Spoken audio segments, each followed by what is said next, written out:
امام زہری رحمت اللہ علیہ کے متعلق آتا ہے ان کی 58 ہجری یعنی 50 اور 8 58 ہجری ان کی پیدائش ہے. یہ امام ابو حنیفہ رحمت اللہ علیہ کے بھی استاد ہیں امام زہری رحمت اللہ علیہ, اور ان کے استاد ہیں عمر بن دینار رحمت اللہ علیہ. ان کی 46 یا 46 ہجری پیدائش, 12 سال ان سے بڑے. تو حضرت عمر بن دینار رحمت اللہ علیہ بیمار ہوئے. امام زہری رحمت اللہ علیہ جو تھے بہت بڑے محدث تھے, بہت بڑے آدمی تھے, لیکن ان کا زیادہ تر اٹھنا بیٹھنا وہ بڑے مالدار لوگوں کے یہاں, بادشاہوں کے یہاں جاتے تھے دعوت کے لیے, بڑے بڑے مالداروں کے یہاں جاتے, وہ بھی بلاتے. تو علاقے کے جو نادان لوگ ہوتے ہیں جن کو قدر نہیں ہوتی, تو انہوں نے ان کو کیا کہا کہ یہ تو بھئی کاسا لیسی کرتے ہیں. کیا کرتے ہیں بھئی؟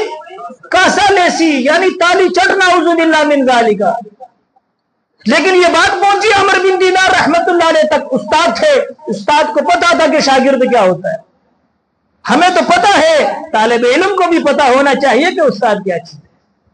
استاد کتنی بڑی ہستی ہے کہ جو آپ کو گند سے نکال کر اس معاشرے کے بہترین افراد کے ساتھ ملا دیتا ہے.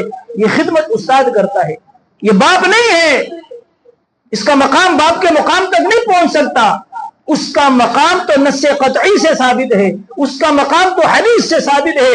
یہ استاد باپ کا مقابلہ نہیں کر سکتا, لیکن یہ بھی روحانی بات ہے جو روزانہ آپ کی اصلاح کرتا ہے, روزانہ آپ کو درس دیتا ہے, روزانہ آپ کو مسائل پڑھاتا ہے. اس کی بھی ویسی قدر کرو جیسے ماں باپ کی قدر ہے. استاد کو پتا تھا کہ میرا شاگرد کیا ہے. امام زہری پوچھنے کے لیے آئے, جب واپس نکلے سامنے نہیں تو لوگوں کو کہا بھئی تمہیں پتا ہے اس آدمی کے بارے میں؟ لوگوں نے کہا جی ہم جانتے امام زہری ہیں. کہا بھئی تمہیں وہ بات پتا ہے جو لوگ کہتے ہیں؟ کہا جی. فرمایا خدا کی قسم اس آدمی کے نزدیک درہم اور دنانیر اور اونٹ کی مینگنیاں برابر ہیں.